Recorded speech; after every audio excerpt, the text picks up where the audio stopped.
Hello, everyone. Welcome to the October 2020 New York Tech Meetup. Thank you so much for joining us this evening. We have a fantastic program set for you. We have 5 great demoers in the lineup, and I hope you enjoyed the networking before. There'll be some networking after, we're going to do a few quick thank yous and acknowledgements before we get started, and then we'll get right to the demos. First off, my name is Andy Saldana. I am the Executive Director of New York Tech Alliance. We are a nonprofit organization that works to create access and equity here in New York City and the tech industry. First off, a little privacy statement saying that we will video and audio record this event this evening. So if for whatever reason you want to be on stage, I can move you to stage and your camera and video go on. That's the only time that you will be shown. If not, just keep your microphone and your video off. Again, we use this for recordings post-event to share to our network for anybody who wasn't able to make it. A few things about tonight's agenda, a little bit about who we are, some thank yous and announcements, some amazing live demos, again, 5 companies demoing, community ask and offers, and then some ground rules before we get started. So about New York Tech Alliance, again, we are driving access, equity, and inclusion in the New York tech ecosystem to make it as the most diverse tech ecosystem in the world. We want it to be reflective of the city itself. And so we do that through leveraging our amazing community to create those, open up those doors for access and create opportunities for entrepreneurs, technologists, and anybody who's interested in tech. A quick thank you to all of our wonderful annual partners who make the work possible that we do. Everybody from Xander to Witham to Google, Grasshopper, EY, Eisner Amper, CEO's Right Hand, Verizon, and Nation Builder. Those are a few. I encourage you to check them all out on our website, see what they do, learn about them, and then if you're interested in engaging, please connect with me, and I'm more than happy to make those introductions. And then a few announcements for the organization. If you are planning a tech event, if you do virtual events or do any type of events for the tech ecosystem in New York or beyond, and during these days, everybody can access these virtual events. It's fantastic. You can feel free to list your virtual event at our website at nytech.org/events. It's a free service that we provide, and then we pick a few to go in our newsletter. They're always great opportunities to market and advertise your events. If you haven't attended a New York Tech Meetup in the past, there is one question that is definitely we don't focus on. If you have been, you probably know what that is. It's what's your business model? The New York Tech Meetup is a place where we share technology, ideas, products, but we don't really talk about the business model. We really want to focus on the product itself, the technology, what makes it work, the impact, and why you created it. It's not that we don't care. We do care about the business model, and we want you to be successful when you're building your business. But those conversations can be had at during the networking piece with each of the demoers. And then that brings us to tonight's program. Again, as I mentioned, we have 5 amazing demoers that will take the stage. Everything from aging care to meeting management and voting, education. It's really across all these different verticals and industries. And thank you to each of those demoers for making the time tonight to present. I'm really excited to showcase these awesome technologies to you all. And then at the end of the program, we do a community and ask and offers. And this is open to anybody who's on the event who wants to submit their ask and offer through the chat, or if you want to get on stage, I will promote you to stage so you can make your ask and offer in person. I'll give you 30 seconds to 45 seconds to make your pitch, whatever it is. If you are a student who is looking for a mentor, if you are a company that's hiring, if you are an accelerator who's taking applications, this is a great opportunity to make that ask and offer to our community. I encourage you to also put it in the chat of the event, and then also add it to our website at nytech.org/ask_and_offers. If it it lives there on the website. I check that as I'm putting the newsletter together, and we will get that out to the full NY Tech Alliance community as well. A few ground rules. If you have any questions for the demoers or myself, feel free to put them in the Q&A portion of the Airmeet platform. It's right to the right on the platform itself. If you're watching on YouTube Live or Facebook Live and you have questions, I would encourage you to either email them after the event, and I can connect them over to the founders. If you're on YouTube Live, we are allowing comments. You can put the questions there, and I have somebody who can send over those questions from YouTube Live as well. The second rule is to be present. If we appreciate your time tonight. We hope that you enjoy these demos, these live presentations from these companies, and we ask you to be present and hear the things that they are saying. And then the last piece is be respectful. This is a very open, inclusive, accepting environment, and we just ask that everybody be respectful of each other. And then I just want to mention a few of our events coming up. On Friday, October the 16th, we have our VC fundraising event. It's a panel conversation, an hour-long panel conversation at noon with these amazing panel of VCs. It's a great opportunity if you are a founder or running a startup and have questions about the current state of the VC industry, especially during this climate. We hope that you can join us on Friday at noon. On Tuesday, October the 27th, we will have our next installment of our Founder Spotlight series. We'll be spotlighting an amazing founder, Annie Lim, co-founder of Honeybee. And that session is in partnership with Grasshopper Bank, and it's always a really great hour of easygoing conversation about how Annie has helped to build her company, the things that Honeybee is doing. It's a really fantastic hour of conversation facilitated by Miha Baldwin of Grasshopper Bank. And then next month, we are doing a celebration of Black women founders for our November 2020 New York Tech Meetup. That will happen on Tuesday, November the 10th at 5:30 p.m. It's in partnership with GSD, with Georgie, and Black Women Talk Tech. Black Women Talk Tech is having a conference on the following week. I believe it's November 17th. So I encourage you to check them out and the conference that's coming up. Get your ticket today for next month's event. And then if you are a Black woman founder, please apply to demo. The link is right here on this slide.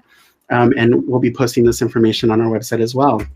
Again, this is a recap of all of our upcoming events. You can always find our events at nytech.org/r_events. And then we appreciate any support that you can provide to New York Tech Alliance, especially during this time. We are keeping all of our events free of charge for anybody to participate in. So we depend on the support of corporate partners, donations from individuals, and the support of our members. So please, these are 3 ways that you can support New York Tech Alliance. 1, by making a small donation when you RSVP for one of our events. Become an individual supporting or corporate member of New York Tech Alliance. Or 3, simply make a small donation at nytech.org/support_NYTA.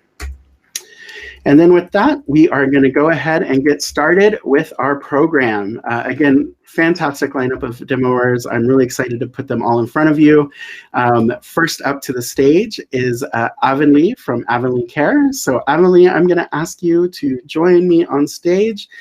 Just give me one moment while I invite you. And she will be joining us.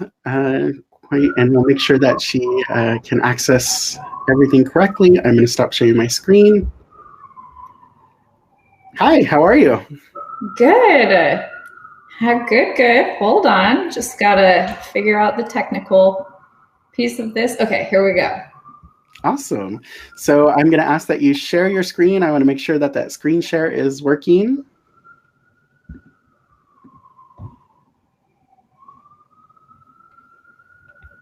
Awesome. Great. I'm going to let you go ahead and get right into that demo. For everybody in the audience, we'll be doing Q&A with Avanlee right after her presentation. So if you have any questions that arise during that during the presentation. Make sure you put them in the questions. I'll be looking for those questions, and I will see you in just a few minutes. Avanlee, take it away. All right. Hi, it's nice to virtually meet everybody. Thanks for coming. I'm Avanlee, and before I get into this, just by a show of hands, virtually, or you can put in the chat, I wanted to ask the audience, how many of you are currently caring for an aging parent or have cared for an aging parent? Because I think that once you are able to relate to that, you'll really understand the importance of how Avanlee works amongst a family. And so a little bit about me. I watched my parents care for my grandfather. Through my career, I was a caregiver. I worked in the healthcare system. I worked on the tech side. And then as I was in New York City, working in technology, I actually started to care for one of my neighbors who lived down the hall. And as I was kind of going through this process of, being in my 20s, entering my 30s, it's like, wow, there's really not an off-the-shelf way to virtually care for an aging adult. And when I would ask people this question, usually the first thing I would hear was, yeah, well, what about the life alert button? Help, I've fallen and I can't get up. I was like, well, we have a problem if that's the only thing coming to people's mind. So what Avanlee Care is, it's an all-in-one solution that takes all of the aspects that a family caregiver, an adult child, son, daughter, and in some cases it can even be a grandchild, need to remotely monitor their aging parent from the palm of their hand. And we do this in 5 important areas. The first is the health piece. So, before I go into this, health biometrics, heart rate, sleep, steps, their location. Second is knowing what they take throughout the day for medications, if their medications changed, if they're missed. The third is physician appointments and important notification reminders. The fourth is their mood, how they're doing, how they're feeling. Are they lonely? Are they stressed?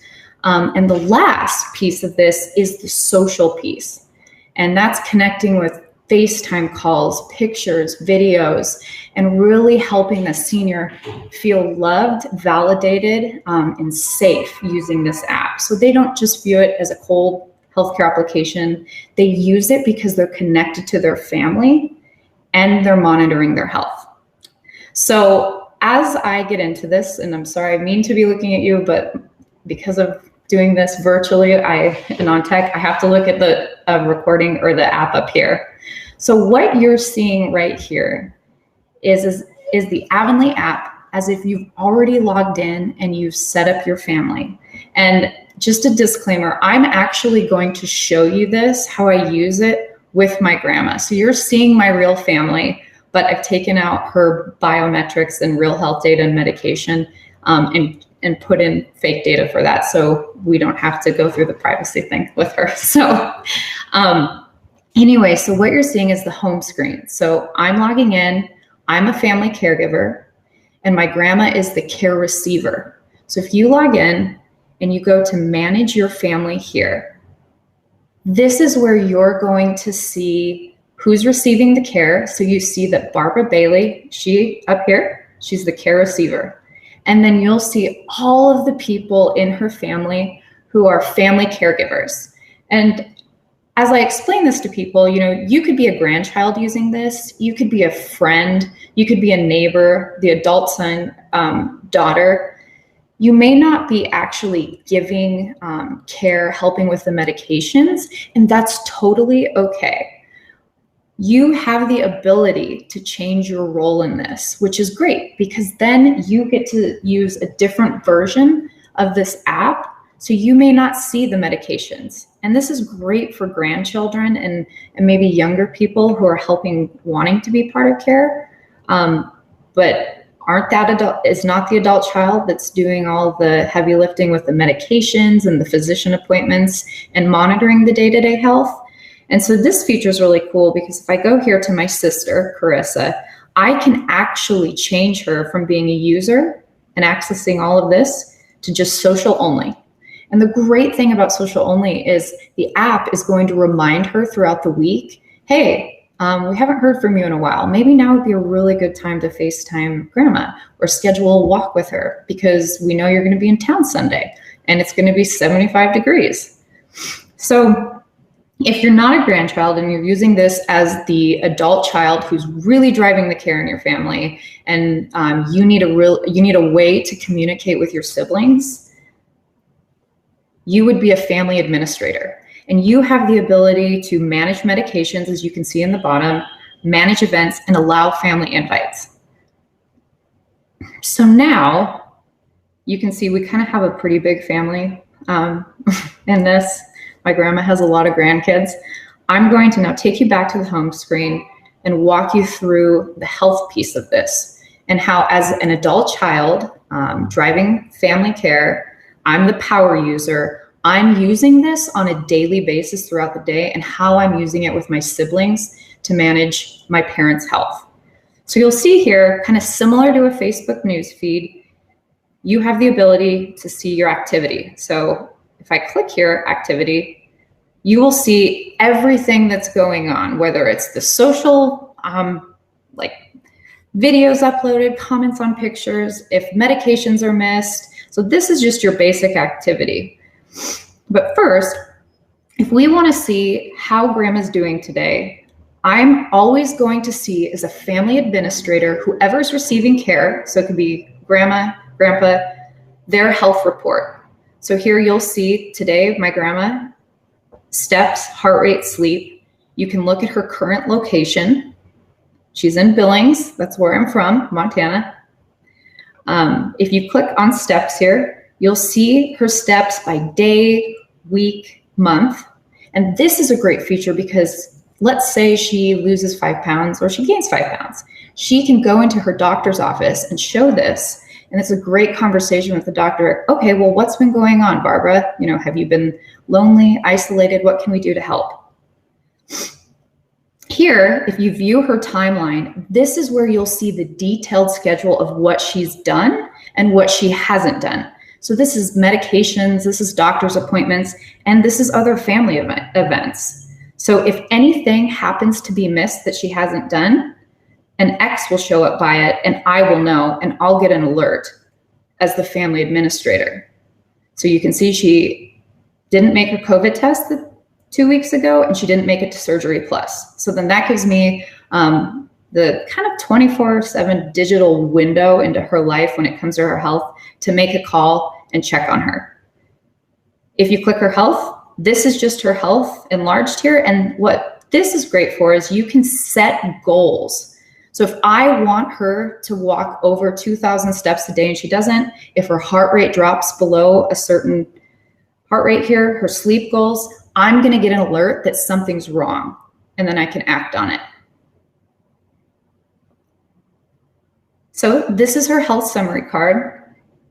If we go to the bottom right here, you'll see just by clicking on health, it's just an enlarged view of her health.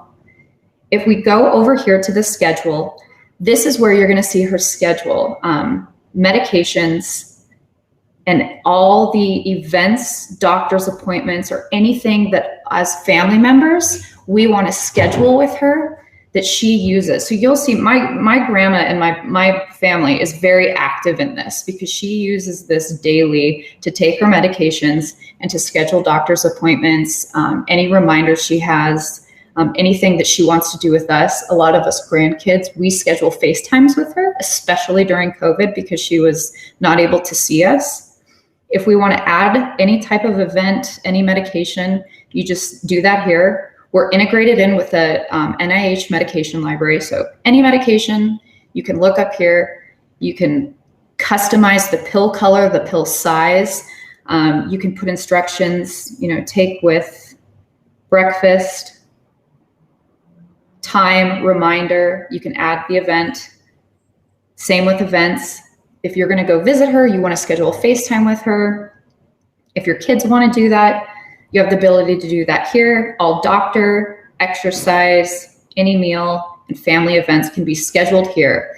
And so once you schedule an event, from a senior's point of view, this is, and for yours, this is where we go to the family home screen. And so this is that social feed that's going to connect everyone. And the reason why a lot of our families love this is they have the ability to post pictures and videos, and it's just family. There's no ads. Your data's yours. No one else is gonna see any of this type of information that your family is sharing. And so this is where a lot of the seniors and the family like to hang out. Here earlier today, I posted a picture about how my bangs were quite not very cool when I was a kid. I saw those pictures today. So anyways, this is the family feed, and it's very, very important for seniors because it's kind of like we care about you so much that we are going to create a system around you where we are sending you pictures and videos and letting you know that we love you throughout the day. If a senior or a caregiver has any reminders, you'll see them up here.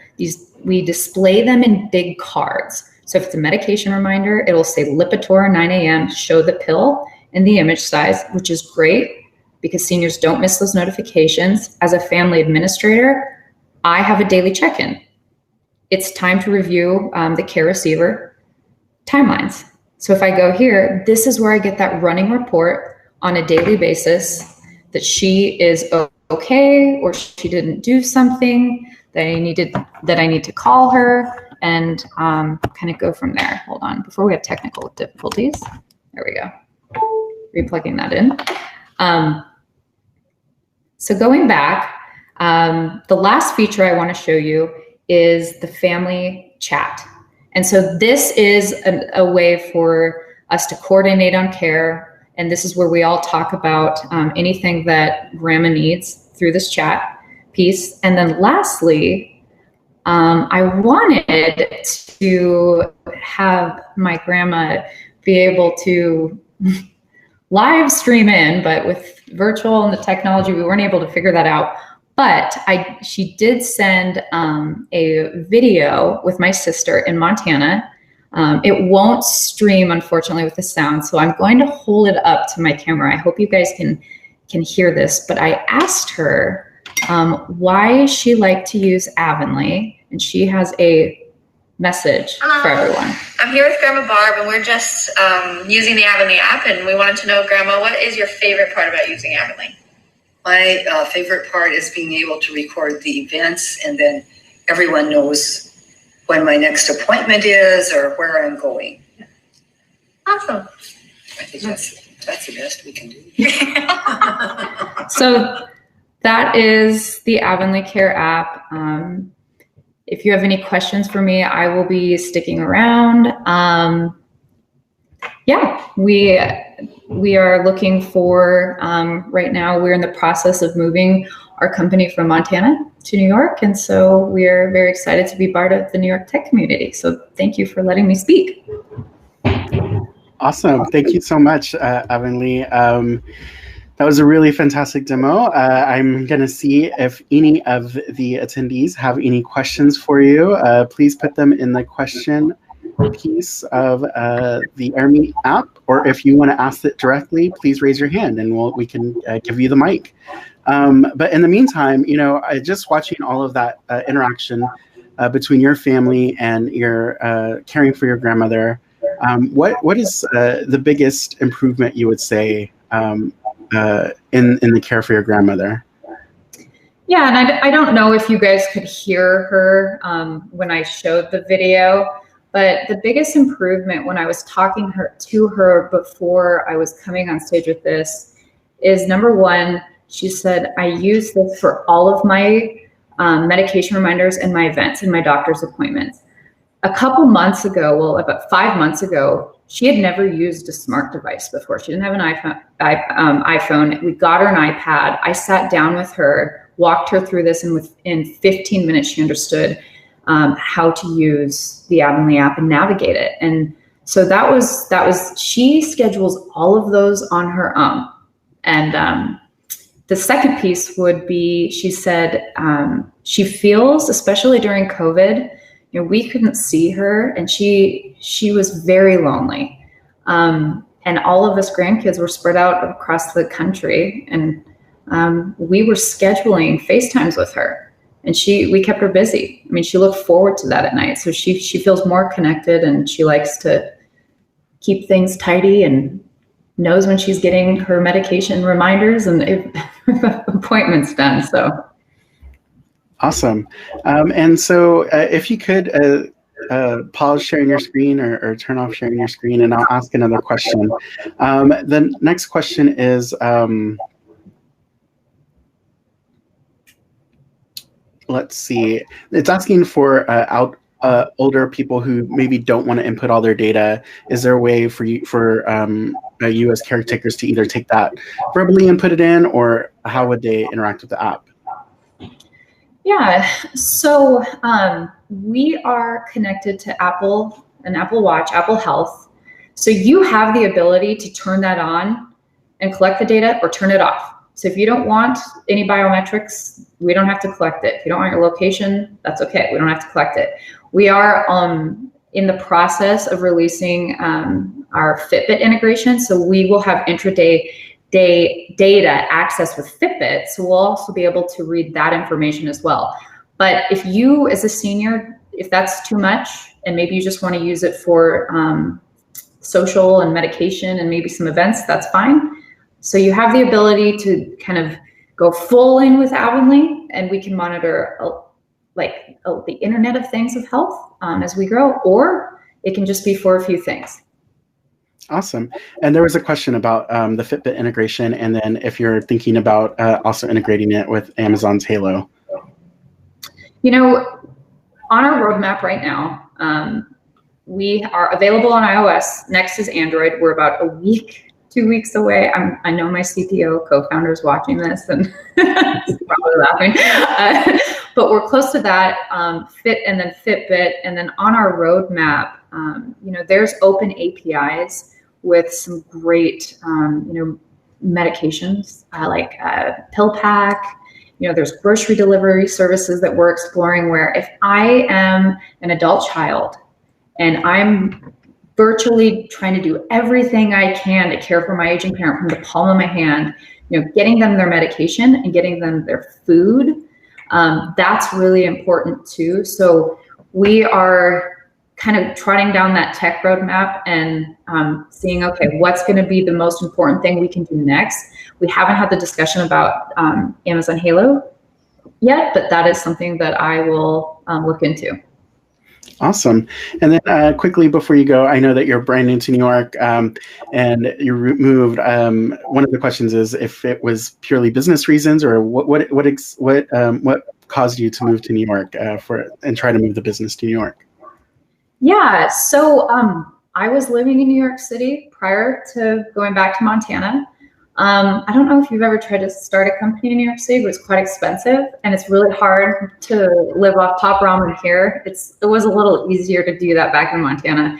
So a friend and mentor of mine, when I was speaking to her a couple months ago, COVID hit, and I just saw the need here. There's a lot of adult children who work out in New York, Connecticut, Pennsylvania, New Jersey, that are separated from their parents still. There's 25 million people, in the surrounding area, and there was just a need. And so she really encouraged me to come back here and just hit the ground running and work with seniors here who really were still isolated. And I think that this is a great spot for a company like ours to make a really big impact, because this is the part of the country that was kind of ground zero during COVID. And so that's why we're back, and there's a lot of talented people here, and yeah.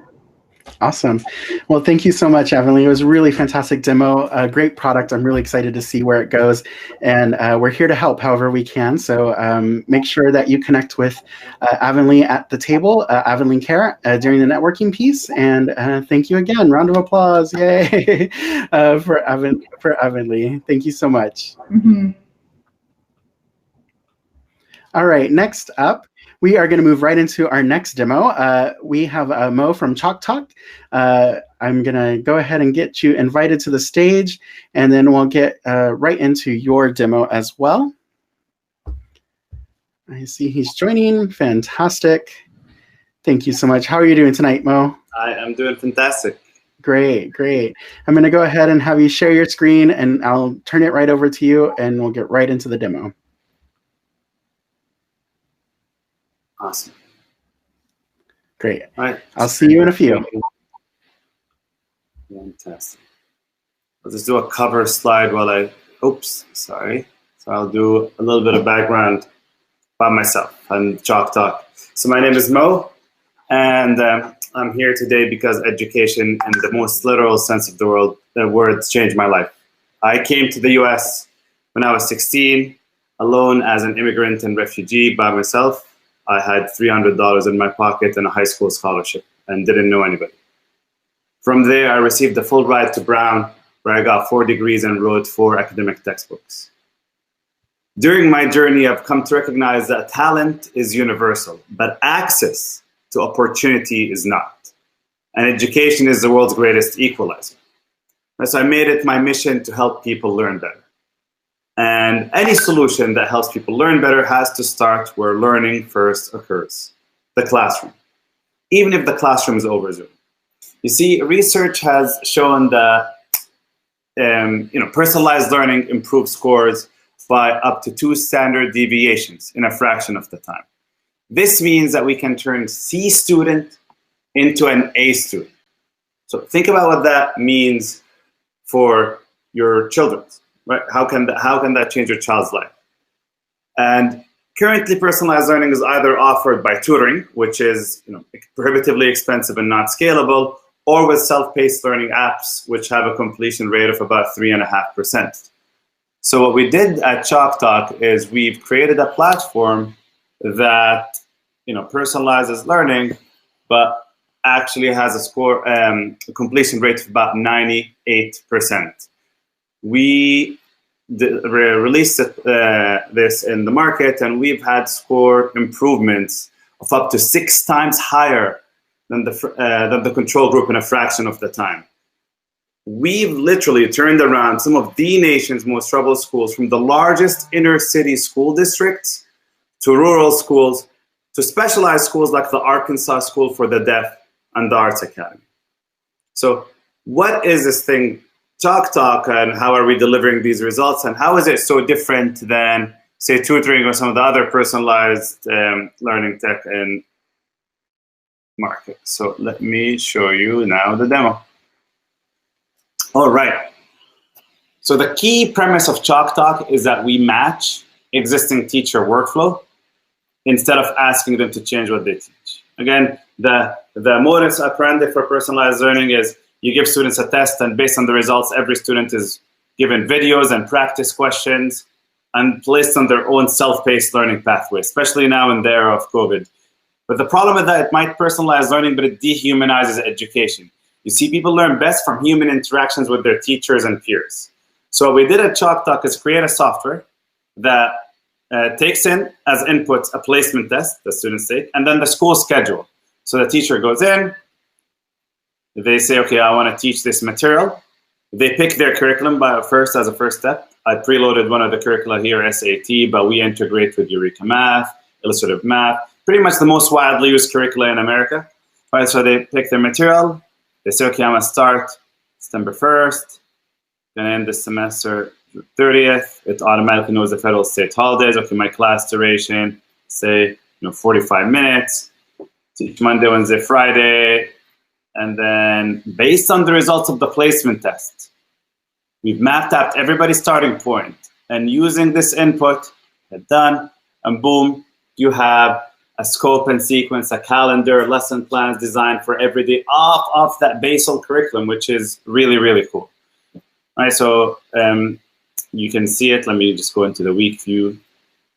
For every day, which classes are we going to be doing? What sort of activities, right? So I can just go ahead and go to the session, and it takes me to that class. Right? Or I can just go to the table of contents and open up that class. But what happens when I'm inside the class? what ChalkTalk does is it takes content and converts it to a course. A course is 3 pieces. If you think about any lesson you've ever learned, in person or remotely, that's teacher-led, right? Or the tutor or the teacher. It's 3 steps. The first step is instruction. Somebody's going to teach us what are percents, right? So you have the slides automatically generated with the lesson plans, the learning outcomes. If this is in person, they would project this on the smart board or the board. If this is remote with distance learning, they would share their screen. And most of the schools we're dealing with in just today, we have some of the largest school districts, like Duval County, the 22nd largest to the smallest schools, have a mix of both. So you actually have some students dialing in through Zoom or Google Meets or Microsoft Teams, and some are in the classroom. So this works for the hybrid model or either or, right? Like in-person, remote, or hybrid.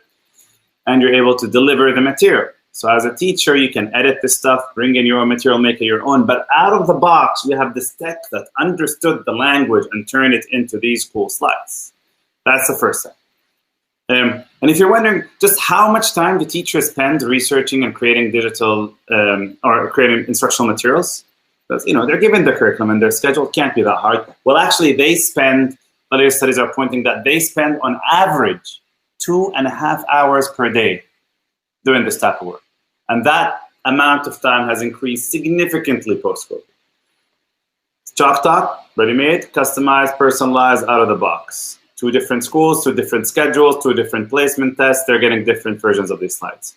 That's step 1 of the 3 steps. I'm just going to walk you through these 3 steps one by one. The second one is group activity. If they're remote, we call a real-time group activity, the same way these slides are for real-time instruction, exactly the same way I just presented them to you. We have real-time group activities where students are paired in groups of 2s or 3s, and they can actually interact with each other online. Or if they're in the classroom, we have tech that takes questions from these books or the question banks and generates worksheets, printable worksheets where the teacher would print them, and students who are sitting next to each other would solve them. And the groupings of the students are actually done based on their skill level. So it's heterogeneous grouping, homogeneous grouping, random grouping. We have all of that mapped out by our software. So students discuss this in real time, right? Like the focus of ChalkTalk is real time versus pre-recorded videos and lectures. So now that students have gone through an activity, the teacher always has access to the teacher answer edition, answer key, where you're getting, okay, so question 1, which of you got A? Which of you got B? Actually, the answer is C, and here's the answer explanation, and here's the critical thinking or the strategy or the rule behind the answer explanation. The fascinating thing about ChalkTalk is none of this stuff is stuff we wrote. We have tech that takes content and turns it into adaptive teacher-led courses, which is really cool. Right? And then finally, so you saw whole group instruction, right? That's the first step. Then you saw the small group activity. I showed you the printable version. And then individual practice. Whole group, small group, individual practice. And each step is adaptive in its own way. So I just did a little switcheroo and suddenly I'm in a student account. Looks very similar, right? And then by design, and then I'm doing 10 questions on percents. But I see them one by one because they're adaptive to my skill level. Right, so my answer on this one gives me the follow-up question, and so on and so forth. Well, how do we know the starting point? Remember that placement test? That places every student into their starting point, and the questions get adapted pretty quickly as students move through them, and then you're getting an A. Why A is incorrect, B is incorrect, C is correct, E and E are incorrect. So they're just getting the most extreme level of personalized attention with that. This is I want to emphasize, guys, this is a brand new take on personalized learning. Personalized learning doesn't work this way right now. It's similar to the Duolingos and the Khan Academies and all the other programs, which are amazing for self-paced learning for possibly adults, right? But that 3.5% completion rate, we can't have that be the graduation rate in teacher-led classrooms at K-12. So what we did is we put everybody through the course, everybody learns the full scope and sequence, everybody sits together, interacts with real time, but there's personalization built into each of these 3 steps. And this, by the way, these 3 steps, whole group, small group, individual practice, this is what they teach in ed school. They call this the gradual responsibility of release model. That's how teachers teach. That's why they like ChalkTalk, because we're not using tech to change the way they teach. And then they take a look at the reporting. Every student, whether they did the lesson or attended the lesson or not, their score, their skill level from 1 to 5, the time they completed on a task, and if you want to assign them additional work or unassign them some intervention, you can do that. Right? And if you want to dig deep, George Michael, 4 out of 10, you can actually click on it and just see the answers and see exactly what they did. So if you want to see at the high level, or if you want to dig in, you're able to see that. So it takes you, remember that? Just a couple of things that we did at the start, where we just selected the curriculum, the time, and the class days and hit confirm. What was that, 3 minutes, 4 minutes? Teachers spend 2.5 hours a day doing this stuff. That's why teachers like ChalkTalk, because it gives them something out of the box that they can use, and it works, and it's personalized, and they can, of course, edit it and make it their own. And administrators love this because it gives them score improvements and improvements in learning outcomes. I can't tell you how many times I walked into a school where I met with 11th graders. Everybody could add and subtract. Most could multiply. Almost nobody could divide. These are the students we're turning around and helping them not just achieve basic arithmetic, but all the way to pre-calculus in as little as 1 semester. And these are hard numbers, and we receive thank you letters from these students, and we're expanding in districts every day, and we're moving quickly. We were at 300 users 2 months ago, and today more than 10,000 users are growing rapidly. So that is the demo. Of course, we have a dashboard, lots of different reports that we can get into, but things get a little bit granular. We have teacher training, how to snippets for every feature in the platform, how to deliver a lesson, how to deliver a class. Everything is over here. Chat, live chat support. It's really important for teachers to feel very supported. So we've over-serviced this product. And that is an overview of ChalkTalk. Happy to dig a little bit deeper, but I think I'll pause right here and see if you have any questions. Awesome. Thank you so much, Mo. That was a really fantastic demo. Great product. I love the way that it re-levels. Can you tell me a little bit more about like how it can adjust to the student's performance as hopefully the student increases their performance over time? A great question. So there's 2 schools of thought on this. The first one, which happened after the No Child Left Behind Act was issued, people said, okay, let's group students with similar skill levels together and put them in almost in mini courses. Sometimes one student would be doing arithmetic, the other student would be doing algebra. And what happens is students get demotivated because they know, okay, I'm with the smarter students or weaker students, etc. So we have a different take on that. What we do is the placement test tells us where every student's starting point is for every topic or skill in this grade level curriculum. Then when the teacher goes in, they have a slide deck that starts with the easier material all the way to the advanced stuff. But then the personalization happens in step 2, which is a group activity. We're able to group students in small groups and give them exercises for that group skill level. And then finally, when the students go for the individual practice, if they're really weak in this topic, they will get the easiest questions. If they're really advanced, they'll get the most advanced questions. So this way, everybody's covering the full curriculum for this grade level, but in a way that matches their skill level. And we found that the research on this shows better results rather than saying, okay, you're in 4th grade, we're reading at a 4th grade level, even though you're 11th grader, so we're never going to even make you see algebra. And we followed that research, and it's been a differentiator for ChalkTalk.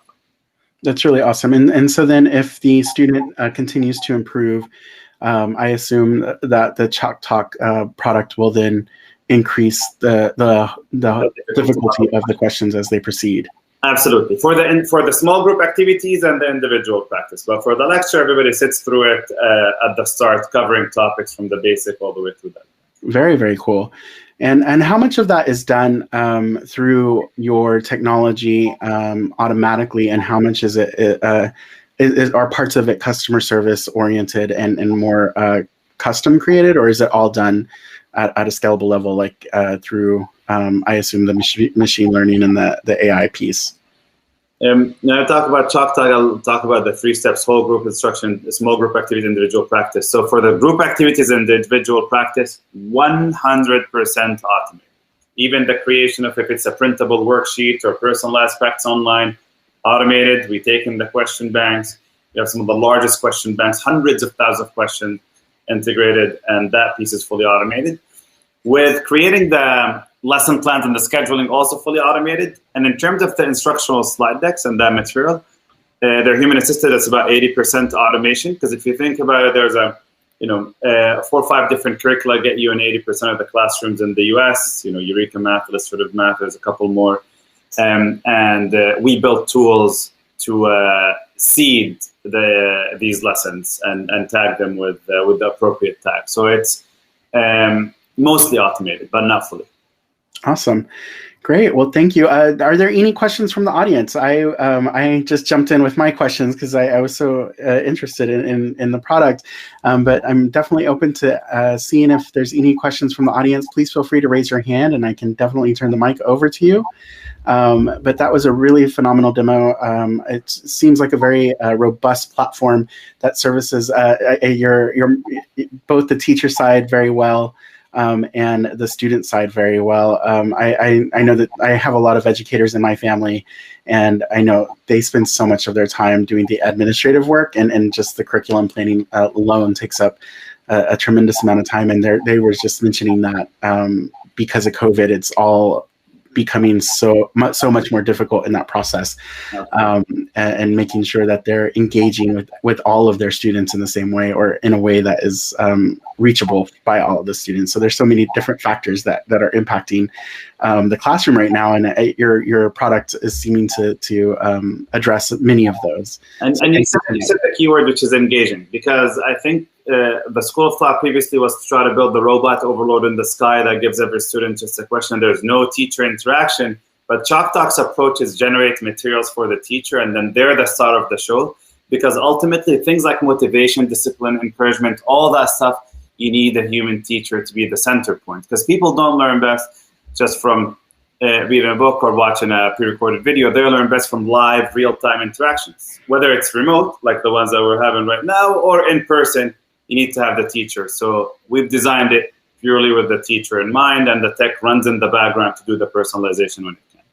Awesome. That's so great. Well, thank you so much. Mo will be available during the networking portion of the event if you have some more questions for you. Big round of applause for Mo. Use your reaction button for the event. Show your love. Thank you so much. Great presentation. And if you have any other questions, just feel free to connect with them during the networking piece. Thank you again. Next up, we are going to move from education technology to voting technology. Actually, not voting technology, but voting encouragement technology. So I'm going to invite Dylan to the stage. Mo, I'm going to move. Okay. Just so many buttons to push on these virtual platforms. It's always a moving part. And then Dylan, you should be invited. Let's see. Hi, Dylan. How are you? Good. Can you say something? I want to make sure that I can hear you. Can you hear me okay? Oh, perfect. Perfect. Awesome. And then go ahead and share your screen, and then I'll turn it over to you. Dylan is from Motivote. Motivote has actually demoed on the New York Tech Meetup stage, I think once or twice. Really fantastic product. When it first came out, I'm a huge fan. It's super important product, right, especially during this time, election season. I'm sure you're super busy right now, so thank you so much for taking the time to be with us this evening. You look like you're in full swing, so I'm going to turn it over to you. Awesome. Thanks so much, Andy, and Mo and everyone else for your presentations too. Excited to talk to you all tonight.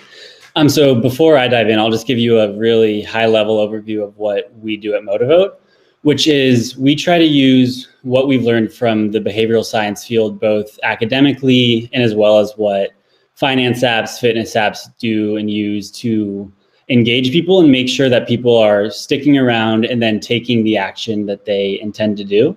So we tried to apply that same lens to getting people to vote and to engage with elections and even beyond elections into community engagement opportunities and things happening in their world.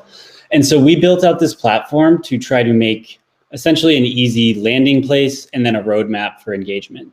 So we partner with brands, schools, advocacy groups, nonprofits, as well as just old-fashioned campaigns who use our software to essentially build their own custom space, place for messaging, and then ultimately a landing place for anyone that is engaging with their campaign or a student on a campus to come. And then we break down all of the steps that you have to take to not only vote, but everything that leads up to that, as well as engaging at a deeper level. And then we try to make it fun and engaging, and I'll walk you guys through a little bit of what that journey looks like. I should mention that we started off very much thinking about this in making it fun and interesting. So we do points, we do prizes.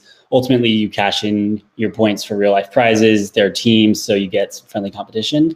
I would say this year, as y'all can imagine, has sort of changed what I think is the really important part of the platform. So we still do the fun team-based, points-based, competition-based model, but I think what the need has been this year is actually a lot more informational-based.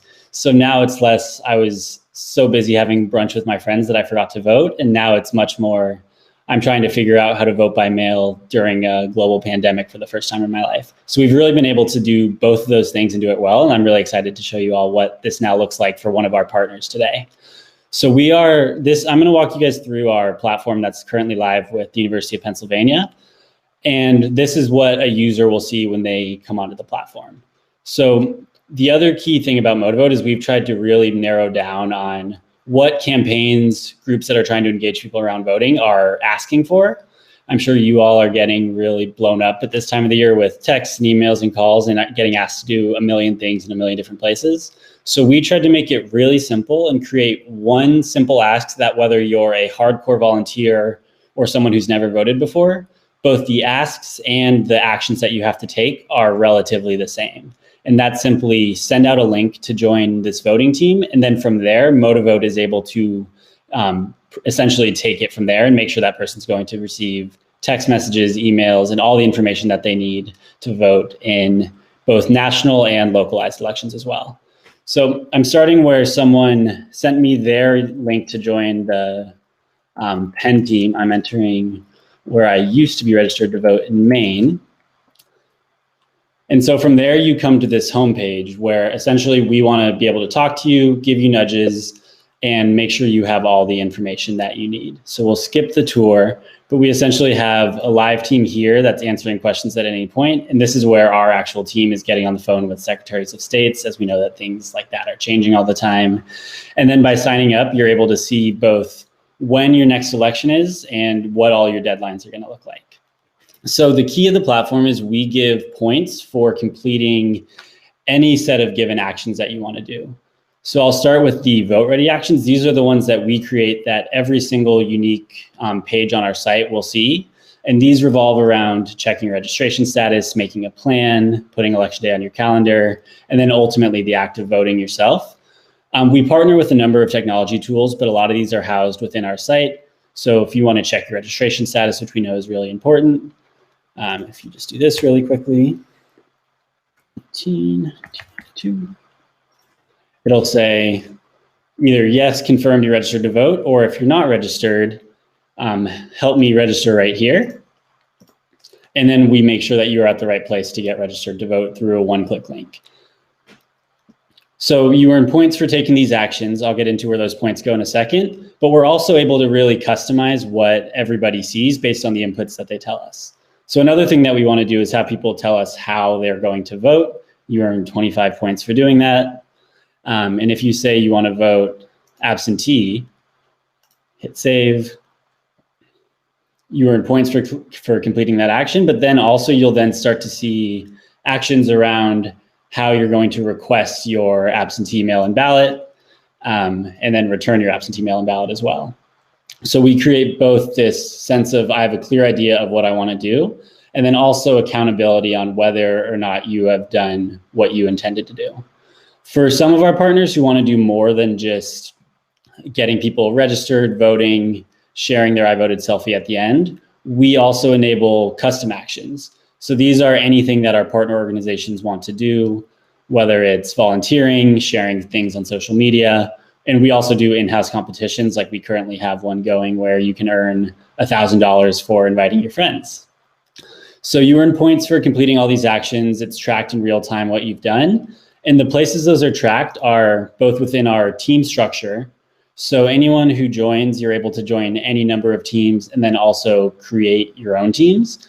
So when you think about a college campus, you have all of your schools, you have sports, and then within that you have all the different varsity teams. And so I'm able to go out and create the women's soccer team. And as a member of that, click in and see, okay, what has every member of this team done? How many actions have they completed? Who still needs some extra love? Who needs a nudge here and there? And then who are our superstars? What are they doing so we can get them to share what they're doing with everyone else? So it creates both a sense of accountability, a sense of competition, and then for organizers of a platform or of a program, you have a real-time look at what every single member of your organization has done and who still needs to be engaged. So that's true on a network-wide level. Here, you're able to see what everyone else has done. And then the other really important thing is the actions you complete don't just go towards climbing the leaderboard, though we think that's really important. We actually go out and partner with a number of civically engaged brands to provide swag, good gift cards, discount codes, and then also customized rewards for our partners as well. So that's where you see these pen rewards coming in. And then we go out and do these as well.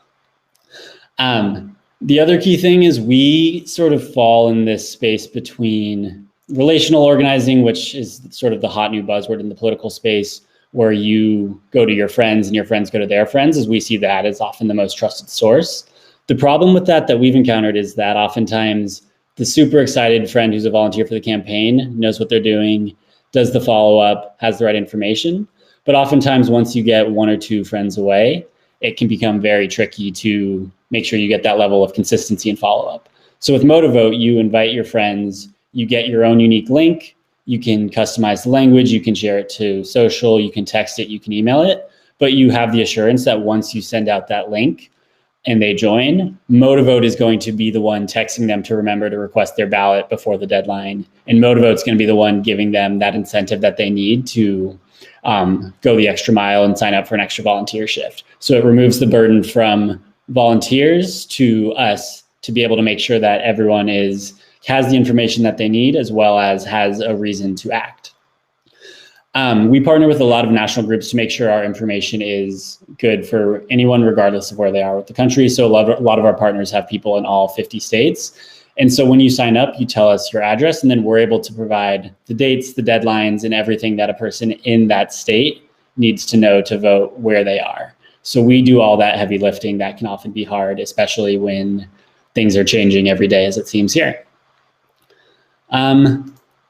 I will stop there and see what questions you all have. I think that was a very quick, high-level overview, but let me pause there. Awesome. Really fantastic demo, a great, robust product.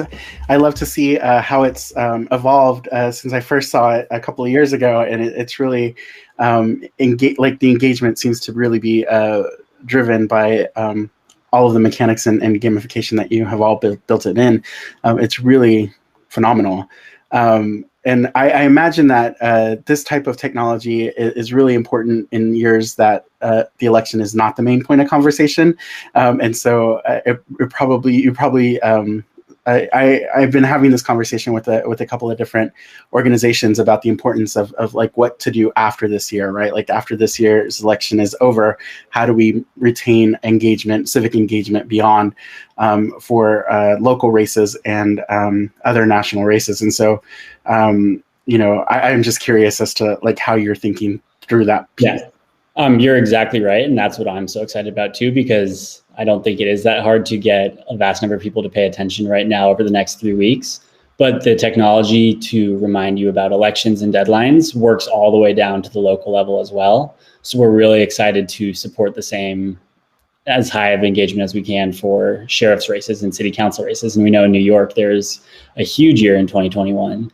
So we're able to do the exact same thing. And we know that organizations don't have the same resources that they do in a presidential year. So we're able to take that load off of whether you're a school, whether you're a campaign, or whether you're a brand trying to continue your part of civic engagement, which we know is really hot right now, we're able to really make that easy and fun for the people to use the platform.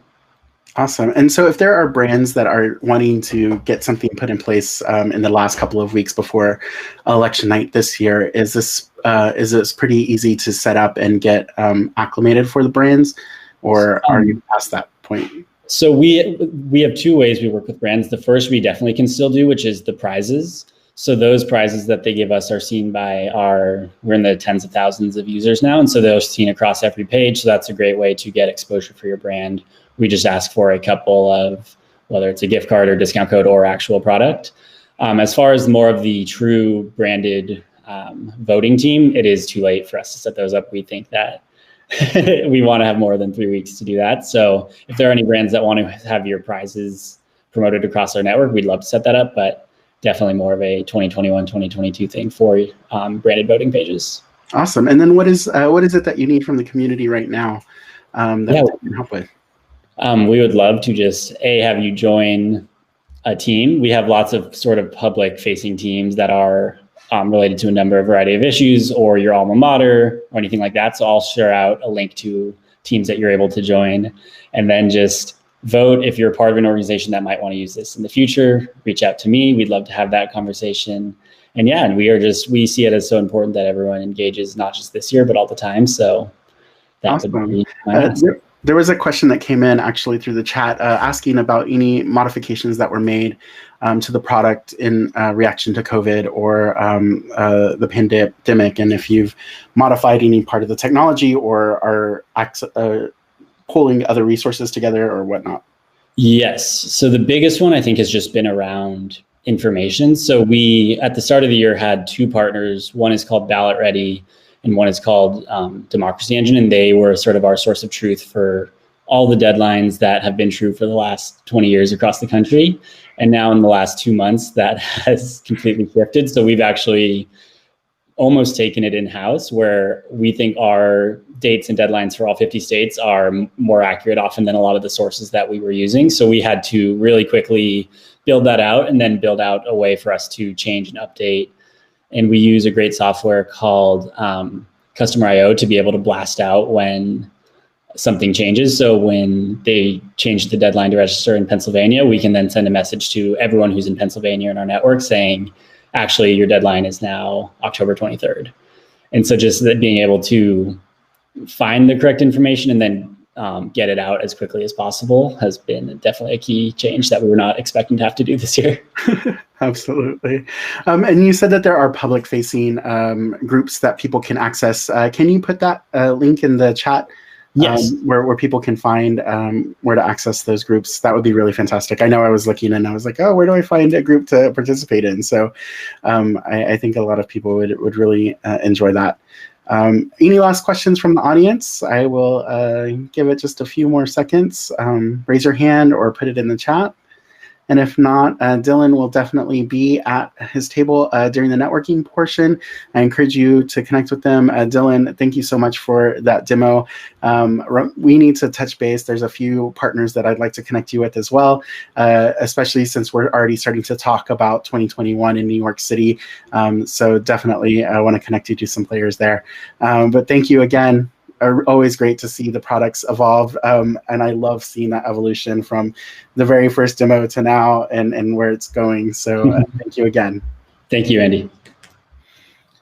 All right. And now I'm going to turn it over for a quick presentation from a partner of Motivote. I voted Festival.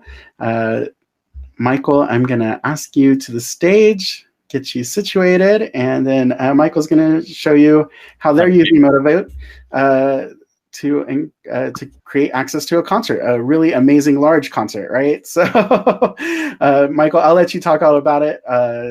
If you want to get your screen shared, I will go ahead and hide myself. I don't have a screen share. I'm just going to be piggybacking a little bit off of the technology you just saw with Motivote, since they're a big partner of ours and kind of what we're going to be asking of everyone today. Okay, well, I will be back in just a few minutes.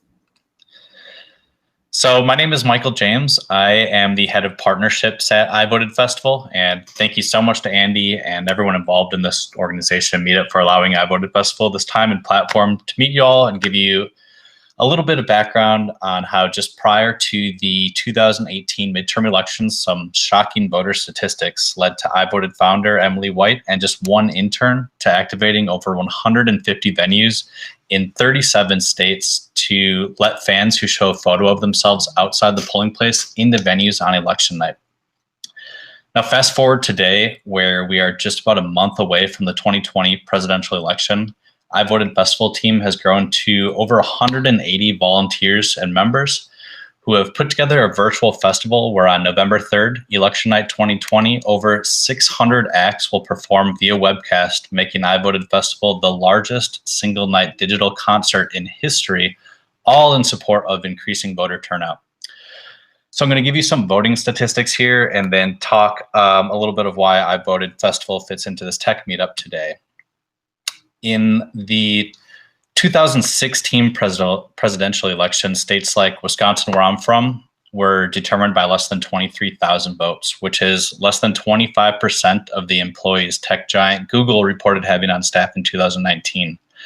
In that same election, less than 56% of eligible U.S. voters actually casted a vote. So to get to the root of what iVoted Festival is it is simply a nonpartisan organization that is striving every day to spread information on things like voter registration, how to request mail-in ballots, key deadlines for voters to be aware of, amongst many other things that are making it extremely easy and rewarding for voters to get out and vote. Now, back in 2018, iVoted Festival may not traditionally have been considered a tech company by any means, but in 2020, amidst a global pandemic and in partnership with great companies like Motivote and streaming partners such as Mandolin, iVoted Festival has very much become a tech organization. iVoted Festival was able to work with Motivote on the platform similar to what you just saw to develop a rewarding RSVP checklist and information center, which allows eligible voters, ineligible voters, and international viewers to attend the iVoted concert on election day by completing tasks such as taking a picture of yourself outside the polling station on election day for eligible voters, or for voters who are under 18, they can send us a video of them letting us know when they will be eligible to vote and why they're excited to vote, amongst many other ways that you can RSVP to attend the festival, all through the Motivote platform. As I mentioned earlier, iVoted Festival has confirmed over 600 acts, which is largely in thanks to the tech industry and our amazing tech partners that have provided the tools necessary to allow iVoted Festival to go 100% digital for this year's concert. We have a mix of acts that will pre-record their performances, acts that will stream live on election day, and this will all be through our streaming partner, Mandolin. And many of these acts have been strategic in our efforts to activating voters in focus states, and again, all in support of increasing voter turnout across the board. So now that there's a little bit of background and information on the festival and how we're leveraging the tech industry to pull off the largest single-day digital festival in history, I have two simple asks for everyone in attendance today and everyone who's watching on YouTube as well. The first, if you are eligible, you should definitely get out to vote. There's no doubt that your vote matters. Second is anyone who is interested in supporting iVoted Festival in our efforts to increase voter turnout is to share the RSVP link that we have posted on New York Tech Alliance's website, or you can head over to ivotedfestival.com where the RSVP is on our main page, and I'll also post it in the chat here as well, which again is run through Motivote, one of our amazing partners. And please share this with your entire network. Let them know what we have going on with this amazing festival, or even just scare your friends with these voter statistics and encourage them to get out and vote because of that. With that all being said, I'll be at one of the tables after the demos finish to kind of answer any questions you have. I would love to meet everyone here. We have a massive lineup with headliners that include bands like Yonder Mountain String Band, 303, Young the Giant, Citizen Cope, and many more that I can share with you all and answer any questions that you may have. So again, thank you so much to everyone for giving us this time and platform today. And I look forward to meeting you all in the tables afterwards. So I will hand it back to Andy with that being said.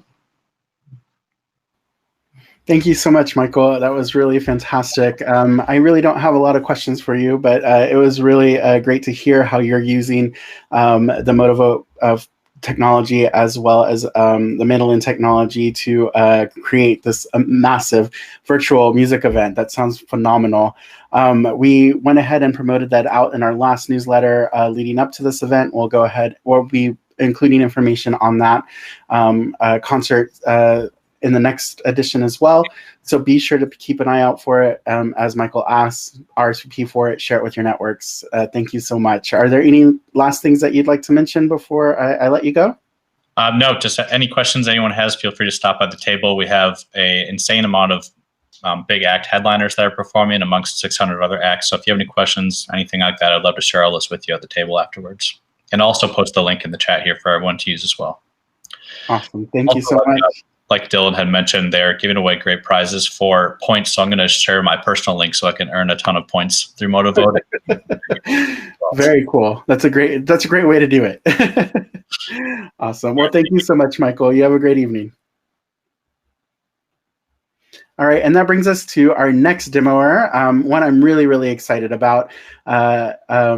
By the name of Undoc. David Altman from Undoc is going to be joining me here on stage. Let me see if he can get connected. There you are. Perfect. I'm really excited for this demo. Undoc and ChalkTalk came through us through the ERA Accelerator program here in New York City.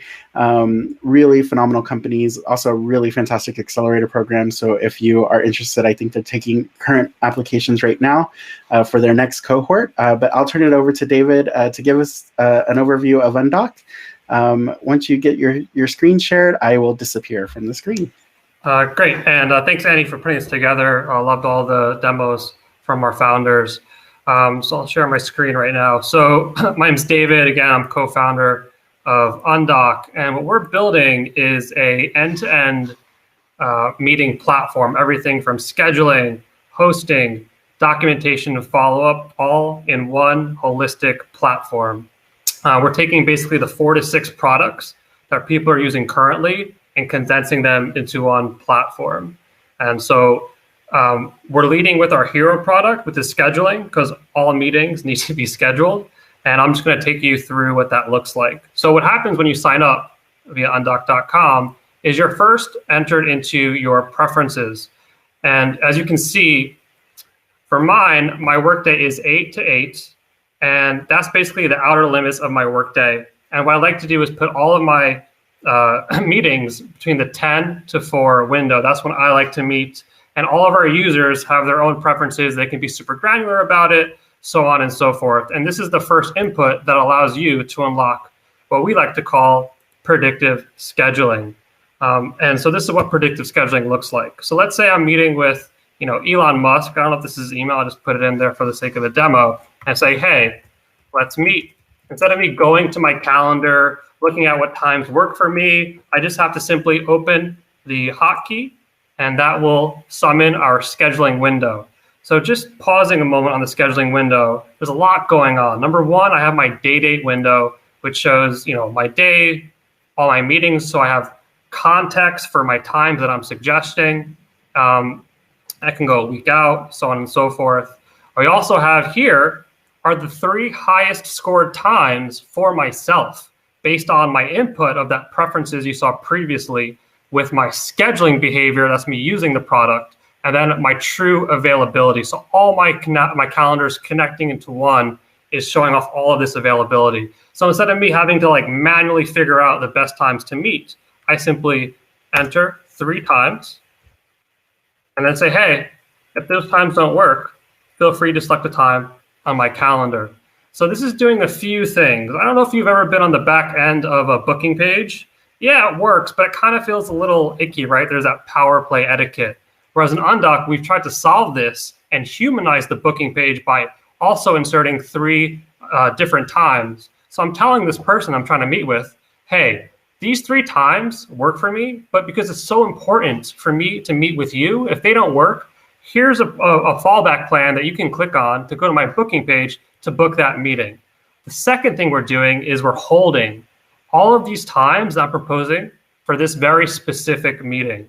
That means that I don't have to worry about proposing 10:30 a.m. on Thursday to somebody else. I don't have to worry about somebody going to my booking page and selecting any of these times prior to this meeting being confirmed. Internally, we're calling this Undoc's logistical oasis. So once one of these times is confirmed in email or my booking page, upon meeting confirmation, the unused times are released immediately back into my availability pool to be used again. So that's a little bit about Undoc works in single player mode, where the only one using it is taking care of, right, the predictive scheduling side, just inserting times on the fly. I personally have sent out 90 unique times in under 10 seconds, and my calendar was not blown up. So it's quite amazing to use personally.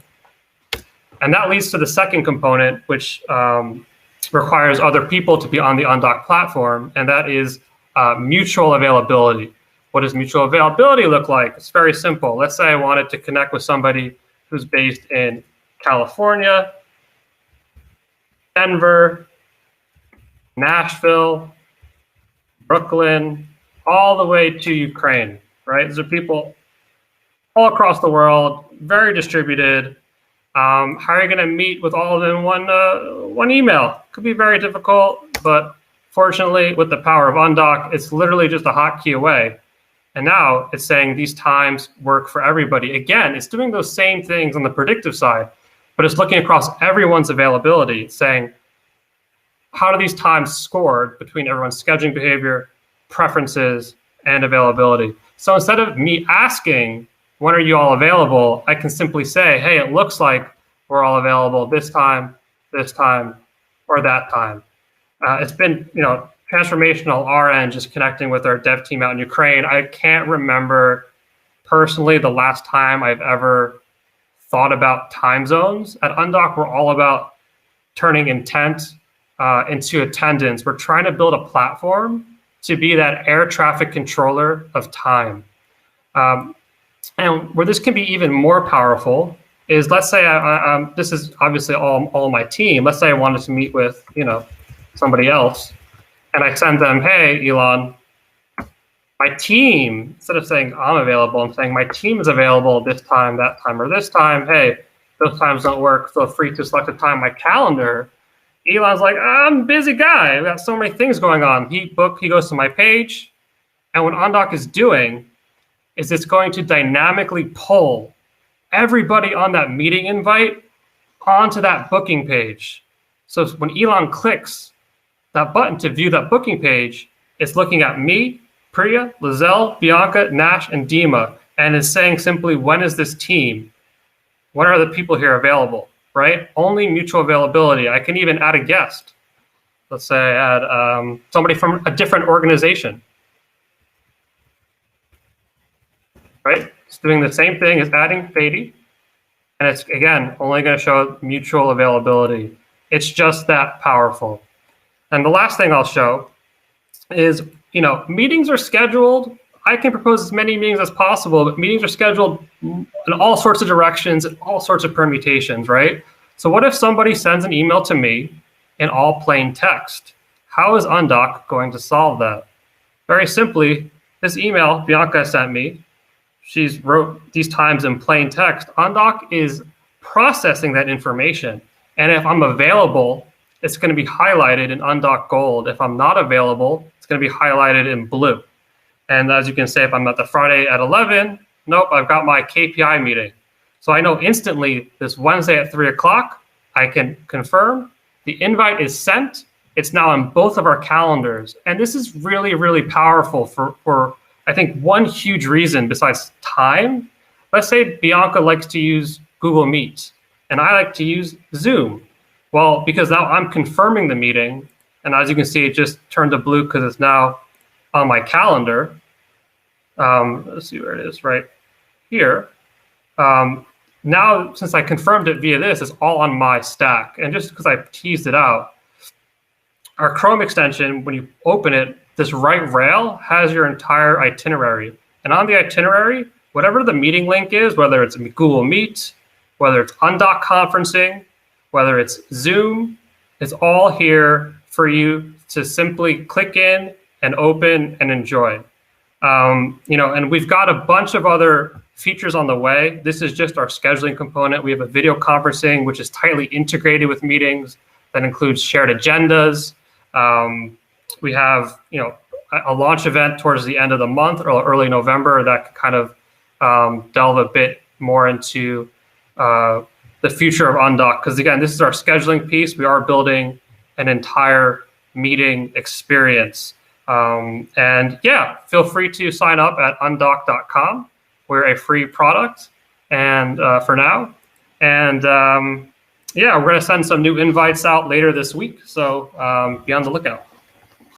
Awesome. Thank you so much. Fantastic product. I can attest it's been a very functional, useful tool. I started using it last week when we got you guys confirmed for the lineup, and I'm really loving it. I've actually even used the conferencing piece of it just to see what that was like, and that was pretty seamless and worked really well as well. So all of the normal features that you have in your conferencing, and I'm curious to learn more about that shared agenda piece as well. I looked in a little bit into that, but I'm curious. Can you talk a little bit about what that is going to do?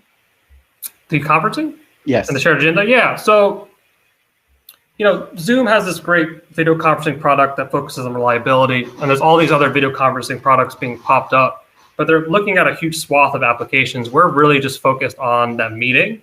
And so we have this collaborative meeting platform that's going to be really tightly integrated with it. So you can set an agenda, assign tasks, have pre-meeting work, asynchronously record updates. So imagine a stand-up where the person leading the meeting before the stand-up is playing the recordings on what everyone's got going on, is actually going to change that 1 hour meeting into a 30-minute meeting, that 30-minute meeting into a 15-minute meeting. And when you're on that video conference, that shared agenda, everyone can see to stay on the same page. Like, okay, now let's talk about Undock demo, right? And then the next thing and the next thing. And people will also be able to take notes on the video conferencing platform, both publicly and privately, while maintaining eye contact and not having to fumble, go to a notepad as I like to do. And we're going to coalesce these notes and make them easily centralized, searchable, and live on your calendar inside Undock, so that these meetings, they don't just dissolve into the ether.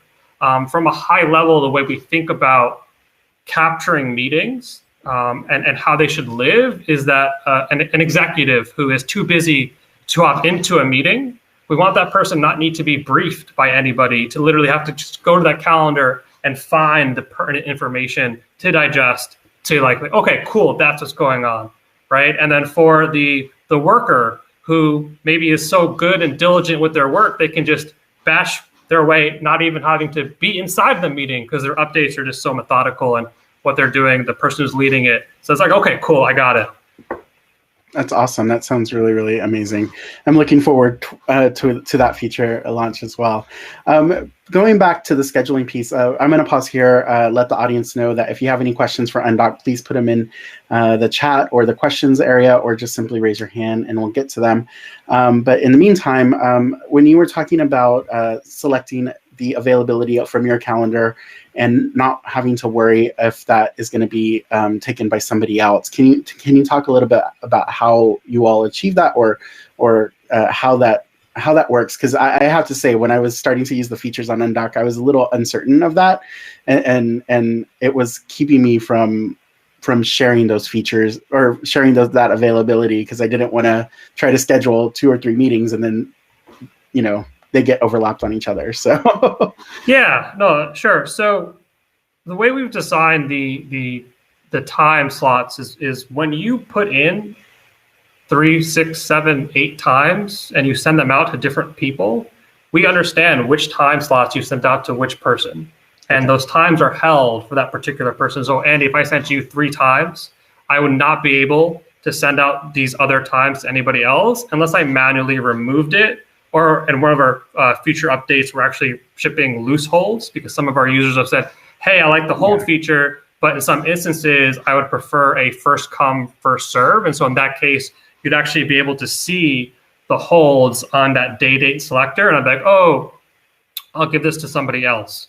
So we're able to ensure that if you're scheduling entirely through Undock, you will not have these conflicts. You will not overlook a meeting that you sent out to somebody else who just happens to confirm, that morning. Awesome. That's really phenomenal and great to know. I'm going to start using that more now. That piece. I see there's a question about integration with Zoom and other video conferences. So how does that work? Yeah, so we're trying to be as universal as possible and as agnostic. So we're across all platforms, all products, things of that nature. Currently, we actually default to Google Meet, and you can obviously opt in for Undock. And you can also include, your own personal Zoom link. We'll actually have a fuller Zoom integration very soon. But right now, if you have like your own personal Zoom link, you just input that as your custom, video conferencing, and then all of your invites, when they get sent out, will include that, just the Zoom link, just as you normally would. Somebody was asking, well, I guess it's a very technical question, like how long it took to develop the technical side of the product, the code. Well, my founder, Nash, he was supposed to do this. He was under the weather. He started this in the idea phase, I think in 2017, and started working on it full time in 2018. I came on board full time. I was previously at Zynga, came on board full time. I was doing part time in July, came on full time in November. And yeah, so that's kind of how old we are. We joined ERA in January, and we just closed our seed round, 3 or 4 weeks ago. So it's not quite the technical answer I think maybe this person was looking for, but just a sense of how old we are might be helpful. But the real neat thing I think about what grounds Undock and what makes us different is Nash, his experience in telecommunication. He thought about like, why can I call somebody on the phone and understand if someone's available or not based on the dial tone I'm getting? But on the internet, when I'm trying to meet with somebody, I don't get that feedback. So we're really trying to build is this like real-time availability network where if I say to myself, I want to talk to Andy now, I want to know is he available to talk to me right now? And how can I facilitate that in a way that, makes sense for both people, for both parties, right? And so that idea of a real-time availability network has allowed us to kind of, build this dynamic way of sending mutual availability between one person that only has Undock to 5 people that don't, or a mixture of 3 and 2 and things of that nature. Awesome. No, I think it's really phenomenal. And where you're at now, and I can already see where you're going, and it's really interesting to see already the way that you're speaking about the product and how it's evolving and how you're taking into account the entire meeting experience is the unique factor in this. And I'm really excited to see where it goes. So thank you so much for your time today. It was a really phenomenal demo. I'm definitely going to connect with you deeper to learn more, especially about the functionality. It's a simple yet complex product. And so I think that there's a lot of opportunity there and just really phenomenal. I encourage everybody on the Meetup to check it out, request an invite to access it and play with it as much as you can. Is there any other specific need that you need from the community right away other than adoption? We're here. We're free. We believe that meetings and the meeting experience and scheduling is inherently inclusive. So we don't want to put up any sort of gates or get people, on the platform. The more people obviously that have it, that strengthens the ability to connect seamlessly, instantly. I just would love adopt it. You can always feel free to connect with me. If you have Undock, I am contractually obligated to accept meetings proposed to me with Undock because whatever time you see for me is the best time. So I just love connecting with our users, our community, understanding what's working, insights, feature ideas, little things that could use improving. Just open. Awesome. Well, thank you so much again, and really appreciate that demo. So that ends the demo portion of the event. And I am going to open it up to anybody who has any quick asks and offers. If I don't see any raised hands or whatnot, I'm going to quickly make a few announcements. just again, we have a really fantastic list of events coming up starting next Friday, or this Friday, actually, the 16th, with a VC panel. We're also going to have our next Grasshopper Founder Spotlight event on Tuesday, October the 27th. And then we hope you come back and join us next month on November 10th for our Black Women Founder event taking place at the November Meetup. Again, another round of applause for all of these amazing founders doing amazing things. Quick shout outs to ERA again. Thank you for connecting us to these two amazing founders. I highly recommend, if you are a startup looking for a fantastic accelerator program, I believe they're taking applications for the next cohort. And I also wanted to mention that Blend NYC is also taking applications for their program. And if you want to connect with me, it's for underrepresented founders. So feel free to connect with me after this event and I can give you that information. All of this information will be going in our newsletter. If you or anyone in the community has any, again, tech events, asks and offers, or anything that you'd like to communicate out to the community, please feel free to connect. Thank you so much. Again, huge round of applause for all of these amazing founders. Thank you all for tuning in and giving us your time tonight. It was such a pleasure. And with that, I'm going to say good night.